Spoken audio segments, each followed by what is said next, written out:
Hello मेरे राज दुलारे बच्चों, स्वागत है आपका आपके विक्टोरियस चैनल में। और आप क्लास 9th का चैप्टर टिश्यू पढ़ रहे हो, ठीक है। हाफ ईयरली आने वाला है, सबके यहाँ टिश्यू चैप्टर जरूर आएगा। तो जिसको आता है बल्ले बल्ले करो, जिसको नहीं आता है मेरे साथ पढ़ो। हम लोगों ने इंट्रोडक्टरी पार्ट कंप्लीट किया था। आज हम लोग अबाउट मेरिस्टेमेटिक टिश्यू की स्टडी करेंगे। क्लियर? मेरिस्टेमेटिक टिश्यू का एक पॉइंट तो सबको याद हो गया होगा, क्या? That meristematic tissue is capable of division. इसमें डिवीजन करने की भरपूर क्षमता होती है मुन्ना लोग। मतलब ये लाइफ टाइम डिवाइड ही होता रहता है, डिवाइड ही होता रहता है। और अगर डिवाइड होता रहेगा तो बहुत कॉमन सी बात है, उसमें ग्रोथ होगी मुन्ना। और ग्रोथ दो तरीके से होती है, एक ऐसे एक ऐसे, है ना। तो जब ऐसे ग्रोथ करेगी तो प्लांट हमारा लंबाई में बढ़ेगा, जब ऐसे ग्रोथ करेगी तो प्लांट हमारा चौड़ाई में बढ़ेगा, ठीक है। सो अगर आप नोट्स में बनाओगे तो ये लिखोगे that the cell of this tissue divide continuously throughout life, ठीक है। The cell of this tissue continuously divide throughout life. और ये मदद किसमें करता है Munna? It helps to increase length of girth and it helps to increase length and girth of plant body. लंबाई तो ये बढ़ाता ही बढ़ाता है, साथ में ये चौड़ाई भी बढ़ाता है। क्लियर हुआ? थर्ड नंबर का पॉइंट लिखा है, इसमें बहुत सारे शेप देखने को मिलते हैं। आप जब मेरिस्टेमेटिक टिश्यू के फिगर्स की बात करेंगे तो आपको बहुत सारे शेप देखने को मिलेंगे। और वो शेप कुछ ऐसा, वो शेप कुछ ऐसा। क्लियर? ओवल हो गया, ये राउंडेड हो गया। ओवल में थोड़े से लंबे लंबे से इनके टिश्यूज आएंगे, ठीक। पॉलीगोनल का क्या मतलब होता है? पॉलीगोनल का मतलब होता है जिसके पास एंगल बहुत सारे, है ना। तो कुछ ऐसा अगर आपको देखने को मिल जाए तो ये कैसे हैं? ये आपके होते हैं पॉलीगोनल। क्लियर हुआ मुन्ना? तो इस तरीके से मेरिस्टेमेटिक टिश्यू के बहुत सारे शेप देखने को मिलते हैं। वो होता है ओवल, राउंडेड, पॉलीगोनल। क्लियर?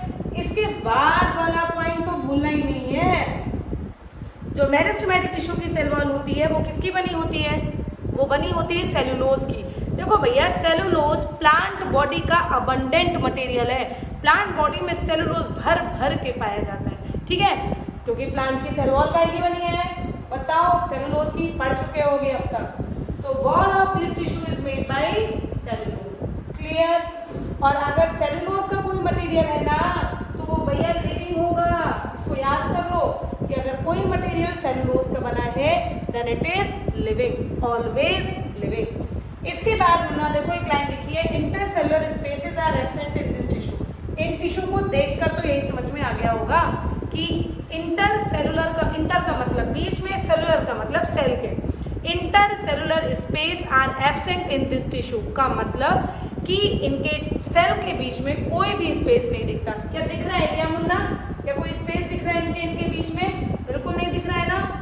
इसलिए इस मेरिस्टेमेटिक टिश्यू का एक पॉइंट आप एड ऑन करोगे that intercellular spaces are absent. इसके बाद इसके अंदर का जो साइटोप्लाज्म होता है ना, उसमें टिश्यू भरा होता है, वो नॉन वैक्यूलेटेड होता है।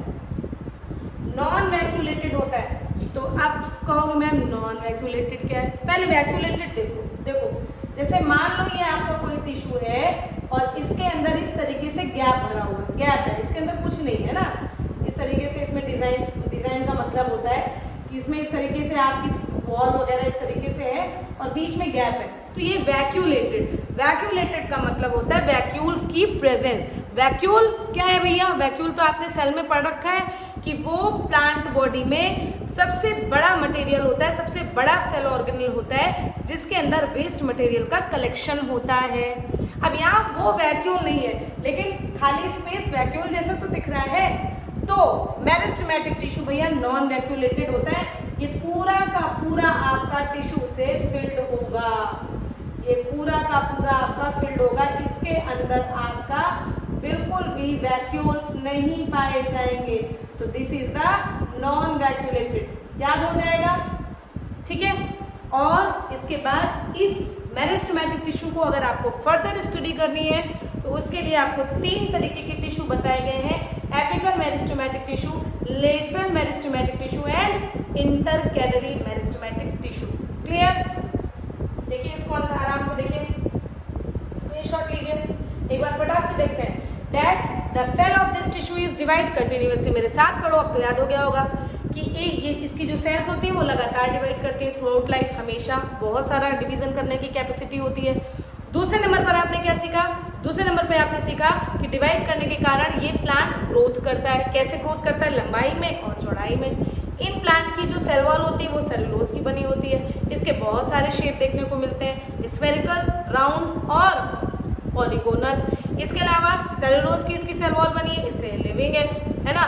इनके सेल के बीच में स्पेस नहीं होता, intercellular spaces are absent in them.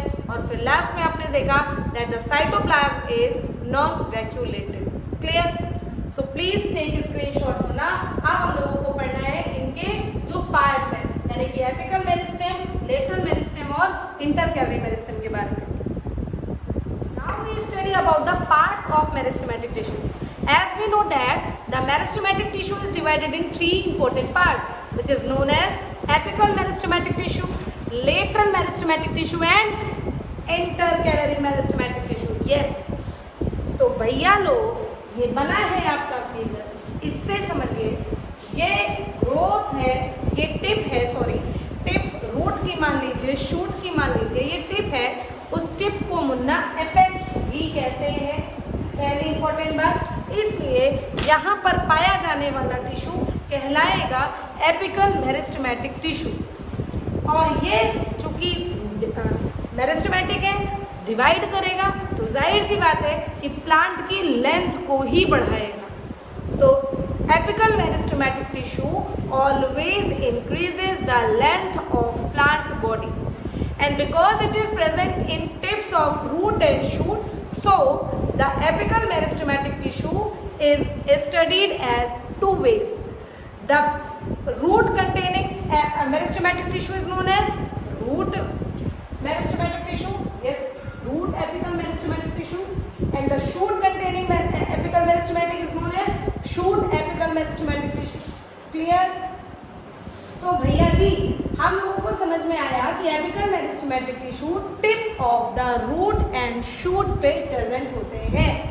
और देखिए they are situated at the growing tip of root and shoot. Clear? अब जब यहाँ पर मौजूद है तो ये क्या काम करेंगे? इसलिए देखो इसका नाम क्या हो गया? Root apical meristematic tissue and shoot apical meristematic tissue. और ये हमेशा प्लांट बॉडी की लेंथ को इंक्रीज करवाता है। देखो भैया लेंथ को इंक्रीज करवाता है। समझ में आया? लेटरल मेरिस्टेमेटिक टिश्यू भैया अब याद कर लो, बहुत हुआ। लेटरल साइड का मतलब ये साइड, हमारा लेटरल साइड ये है, प्लांट का लेटरल साइड ये है। किसी भी जानवर में लेटरल साइड होता है। जैसे मान लो ये भैंस है तो भैंस का, जैसे मान लो भैंस खड़ी है तो इसका लेटरल साइड ये होगा, लेटरल साइड ये साइड होता है। समझ में आ गया मुन्ना? तो अगर लेटरल साइड में कोई चीज ग्रोथ कर रही है तुम तो ऐसे ही फैलेंगे, है ना। तो लेटरल साइड ये है, लेटरल मेरिस्टेमेटिक टिश्यू इसे कहते हैं।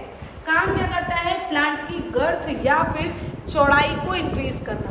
देखिएगा, it lies on the lateral side of plant body and helps to increase the girth of plant body. Clear हुआ? नेक्स्ट फाइंड, प्लांट बॉडी का मतलब बेटा रूट शूट दोनों से है, ये मत समझ लेना कि अब है ना, ठीक। ये रखना रूट शूट पूरी प्लांट बॉडी, रूट को भी भैया अगर बताओ बरगद का प्लांट है, अगर बरगद का ट्री है, नॉट प्लांट ट्री है, तो उसकी रूट क्या पतली दुबली रहेगी क्या? रूट भी तो बड़ी होगी। तो रूट और शूट दोनों को की गर्थ को इंक्रीज कराने वाला जो मेरिस्टेमेटिक टिश्यू होता है उसका नाम होता है लेटरल मेरिस्टेमेटिक टिश्यू। क्लियर? अब लास्ट वाला टिश्यू मेरिस्टेमेटिक का नाम है इंटरकैलरी मेरिस्टेमेटिक टिश्यू। ये मेरिस्टेमेटिक टिश्यू प्रेजेंट कहाँ पे होते हैं? ये देखो ये आपके इंटरनोड है। इंटरनोड क्या? देखो जैसे मान लो बच्चों ये आपकी स्टेम है और स्टेम में ये बीच में कुछ इसका ज्वाइंट मौजूद है। गन्ना वन्ना अगर देखा हो तो याद होगा। तो ये वाले पोर्शन कहलाते हैं नोड, इनको क्या कहते हो? नोड। और ये जो मौजूद है ना मुन्ना, इसे कहते हो इंटरनोड। अरे वाह, तो एक बात पता चली कि इंटरकैलरी मेरिस्टेम इंटरनोड पर होते हैं। एक तो लाइन ये याद होगी, देखो इंटरनोड ऑफ स्टेम पर ये होते हैं, ठीक। और दूसरे नंबर पर जहां से लीफ की ग्रोथ होती है ना, जहां से लीफ ये यहाँ पर प्रेजेंट होते हैं at the base of leaf. तो आपके इंटरकैलरी मेरिस्टेमेटिक टिश्यू दो जगह पर प्रेजेंट होते हैं, एक तो at the base of leaf और दूसरा at the internode of stem. Clear? अब लीफ को भी इंक्रीज करेगा, साथ ही साथ में ब्रांचेस बनाने का काम करेगा, और साथ ही साथ जो सबसे महत्वपूर्ण है इंटरनोड यानी कि स्टेम को भी इलोंगेट करेगा। समझ में आ गया मुन्ना?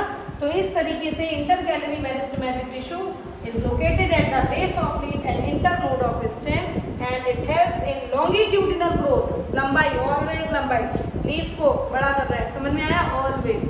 तो it helps in longitudinal growth of और primary growth of plant। तो इस तरीके से आपका मेरिस्टेमेटिक टिश्यू कंप्लीट खत्म हुआ, है ना? अब हमको पढ़ना है परमानेंट टिश्यू। तो प्लीज टेक स्क्रीनशॉट बच्चा पार्टी, ठीक है? अब हम लोगों को पढ़ना है about permanent tissue. Now we talk about the second part of tissue, plant tissue which is known as permanent tissue, है ना? हम लोगों ने शुरू में ही चार्ट में पढ़ लिया था कि प्लांट टिश्यू को दो पार्ट्स में डिवाइड करके पढ़ते हैं, एक मेरिस्टेमेटिक टिश्यू, एक परमानेंट टिश्यू। मेरिस्टेमेटिक टिश्यू को कंप्लीट स्टडी कर लिया, now we study about permanent tissue.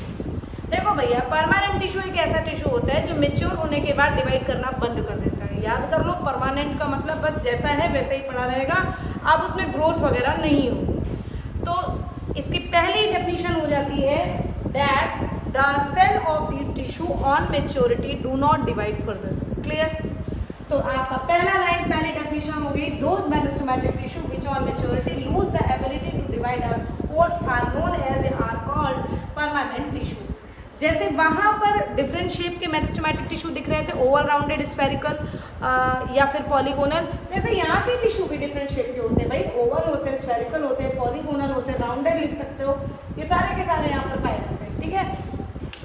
इनकी सेल वॉल डिफरेंट मटेरियल की होती है। वहां पर क्या बताया था कि वहां पर ये बताया गया था कि आपको कि वहां की सेल वॉल सिर्फ और सिर्फ सेलुलोज की होती है। यहाँ पर सेलुलोज की सिर्फ नहीं होती, यहाँ पर सेलुलोज के अलावा और भी मटेरियल्स पाए जाते हैं, जैसे कि लिग्निन, पेक्टिन, सेलुलोज तो है ही। क्लियर हो गया? इसके बाद अब चूंकि ये सब है, इनके ये क्या करामात करते हैं ये हम लोग जब सिंपल परमानेंट टिश्यू पढ़ रहे होंगे या कॉम्प्लेक्स पढ़ रहे होंगे तब हम लोग स्टडी करेंगे। तो इसके कारण से बेटा ये टिश्यू या तो लिविंग हो सकते हैं या डेड हो जाते हैं। क्लियर? मतलब कि परमानेंट टिश्यू लिविंग भी हो सकते हैं और डेड भी हो सकते हैं, क्योंकि इनकी काफ़ी वेराइटीज आपको पढ़नी है ना, 3 वेराइटीज पढ़नी है, उनमें कुछ लिविंग होंगे कुछ डेड होंगे। तो अभी से याद कर लो, परमानेंट टिश्यू लिविंग भी होते हैं और डेड भी होते हैं।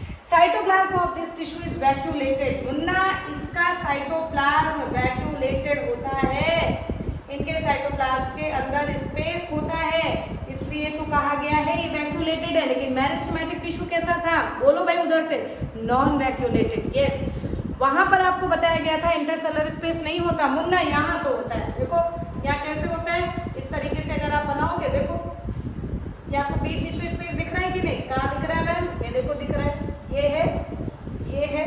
थोड़ा सा पेन चेंज करके कर दिखाया तो शायद ज्यादा दिखने लगे, है ना? देखो भाई, ये आपको दिख रहा है, ये आपको दिख रहा है, ये दिख रहा है ना? ये सब आपको कौन है? इंटरसेलर स्पेस ही तो है। तो intercellular spaces are present in this tissue. तो परमानेंट टिश्यू को और आगे पढ़ने के लिए आप पढ़ोगे कि इसको और 2 पार्ट्स में डिवाइड किया गया, simple permanent tissue and complex permanent tissue. ठीक है? तो इसका स्क्रीनशॉट लीजिए मुन्ना, जल्दी से परमानेंट टिश्यू समझिए। एक बार और मेरे से समझिएगा कि वो टिश्यू जो मेच्योर होने के बाद डिवाइड करने की कैपेबिलिटी खो दे उसे मेरिस्टेमेटिक टिश्यू कहते हैं। इनके भी जो स्ट्रक्चर्स होते हैं वो डिफरेंट टाइप के दिखते हैं। इनकी सेल वॉल कई मटेरियल्स की बनी होती है, सेलुलोज की, लिग्निन की, पेक्टिन की। ये लिविंग भी हो सकते हैं, डेड भी हो सकते हैं। इनके पास वैक्यूल नहीं पाए जाते, मतलब वैक्यूल पाए जाते हैं, ये नॉन वैक्यूल, ये वैक्यूलेटेड होते हैं। मेरिस्टेमेटिक टिश्यू नॉन वैक्यूलेटेड था। और दूसरे नंबर पर इनमें इंटरसेलर स्पेस देखने को मिलता है। Permanent tissue is further divided in 2 parts, simple permanent tissue and complex permanent tissue. तो बेटू जी इसका आप लेंगे स्क्रीनशॉट। और आज के लिए इतना ही। नेक्स्ट लेक्चर में हम लोग simple permanent tissue and complex permanent tissue को खत्म करेंगे। थोड़ा थोड़ा पढ़ो यार, तब तक हाफ ईयरली तक आप लोगों को ये सब तैयार हो जाएगा। ठीक है? सेल चैप्टर पढ़ा चुके हैं, लर्न करते रहिए।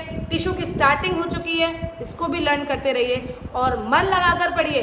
हाफ ईयरली में आप लोगों को फोड़ना है। ठीक है? चलिए मिलते हैं हम लोग फिर अपने नेक्स्ट वीडियो में। तब तक के लिए थैंक यू सो मच मेरे प्यारे बच्चों।